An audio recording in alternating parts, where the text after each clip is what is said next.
If you love Joburg, 947 loves you. So it's part one of stories, legacy stories we are chatting about. And I always feel like the word legacy is actually quite hectic. And I'm chatting to one of my very good friends right now, Jessica T. Hey, what's good? I'm so excited to be here. This is almost like, when I first started doing radio, you were pretty much like my senior. You were the person that was guiding me through everything at the beginning. Zweli, can you believe that was like, almost 10 years ago? Was it 10 years? I think by the time we reach 2020, it will be like 10 years. Yeah, it would have been 10 years. But how have you been, dude? Like, what have you been getting up to? We'll chat about this word legacy just now. But when we're talking about Jessica Timms, what have you been getting up to? So, I've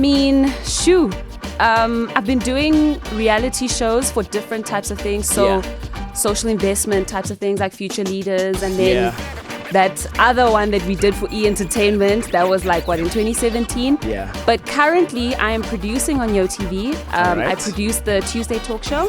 And then I've also been traveling just around Gauteng with the Gauteng Provincial Legislature, talking to young people about voting, which has been pretty interesting. It's been lit. Yeah, it's elections next year, so a lot of people have to do the right thing. But in terms of you, this is the legacy series, pretty much. And when you started in the industry, did you ever think that this is how everything was going to pan out for you? Like, was this the plan?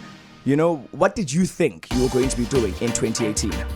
Listen, by now I thought I'd be on CNN, like being like Van Jones or like one of those people there. I thought by now, I'd be on every TV station everywhere all over the world. And I guess sometimes things change, relative to the speed at which things are happening. There are some bumps in the road as well. But what I found with producing a show for young people on TV, it's given me a far greater voice than I had as a presenter. I think the mandate was a producer tells you what to say and then you try to deliver and be incredible with it. But now you're producing this content and you're trying to create something that young people can digest and think thereafter. So this has given me a far greater voice and I'm enjoying it. Yeah, definitely are. And just in terms of young people right now, what do you think are the biggest struggles for someone who's a teenager heading into their 20s as well,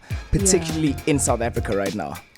Right now, I think South Africa is a very tense space. We're all trying to get the pie. And then when we don't get the pie, we're blaming other people and saying, no, I'm not getting the pie because of those people. Or my pie is not happening because the pie of 20 years ago, was in the way of my pie.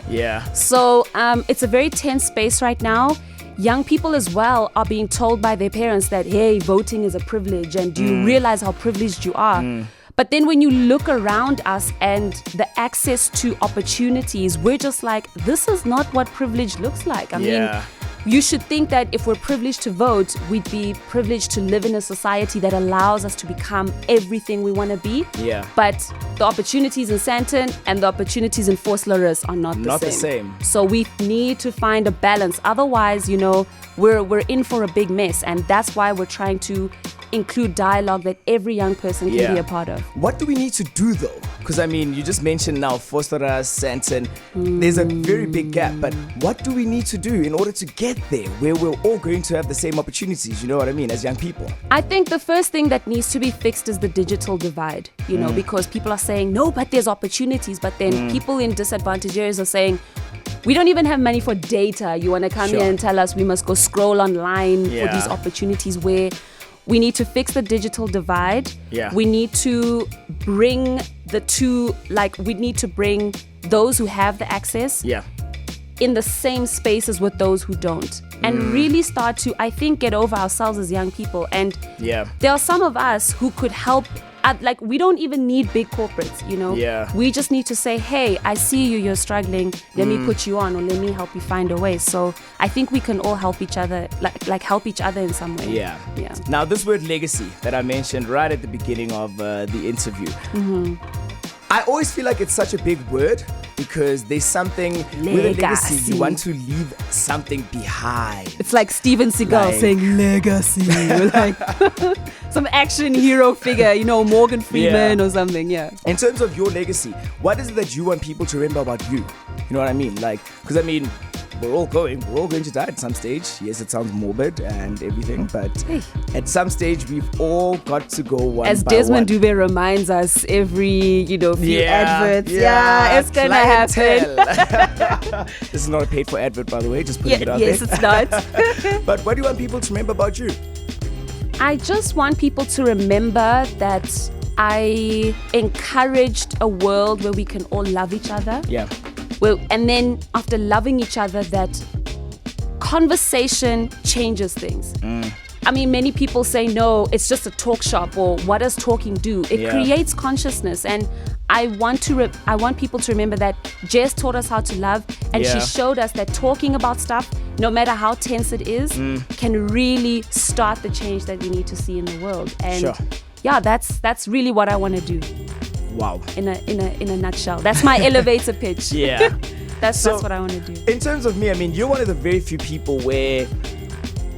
I don't know how to put this properly, but let me just say it. We'll fix it later. We'll fix it. You're one of the few people where I look at you and I'm like, Jess is actually perfect. You're a good role model. You're a good person. You're good to your friends. You're generally just good to people. Yeah. In terms of the life that you have lived, and now we're going to take it the other way. Okay. What's the one thing you look back on now and you're like, oh, maybe I shouldn't have done that? Whew. As much as I love people, there are some things I wish I would have been wiser about back then. I just wanted to love and give, you know, in 100-fold. And what I didn't know at the time was that there are people who will be in your close circle that are really not for you, you know. And hey man, people know how to, you give them a pinky, how to slowly take that hand. Eventually they've taken so much from you and you're not even sure how to get that all back. But now I think if I'm gonna give, if I'm gonna love, I've got to do it wisely. So I think that's something I need to do properly. I also think sometimes in the past, my views on some things were so black and white that I didn't allow space to really listen to the experiences of other people, you know. If a person is a criminal, why are they a criminal, you know? If a person lives their life in a particular way, why is it so? You know, some things are not black and white. And if you're going to encourage people to love each other, we've got to love each other through the black, through the white, and through the gray as well. This is Jessica Timms, guys. I could carry on for the next 30 minutes if we could. Oh my goodness. But wow, what a great conversation. Look, so what's next for Jess? What's next for me? I think next year, my voice has been in production. It's been through all those things, but I think it's time to get back on the mic, eh? I don't know. I think it's time. I won't lie. I think it's time to get back in the front of the camera, back behind the mic, and take this boldness that I found in production and now literally just come and slay, hey? I think that's what I want to do next year.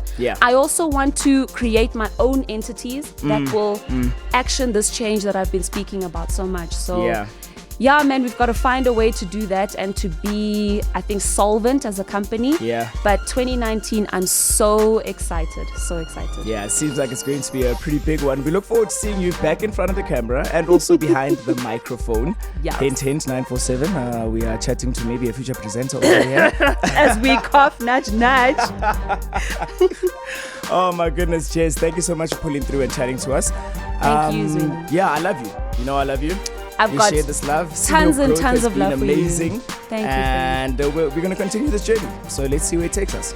Thank you so much. Awesome.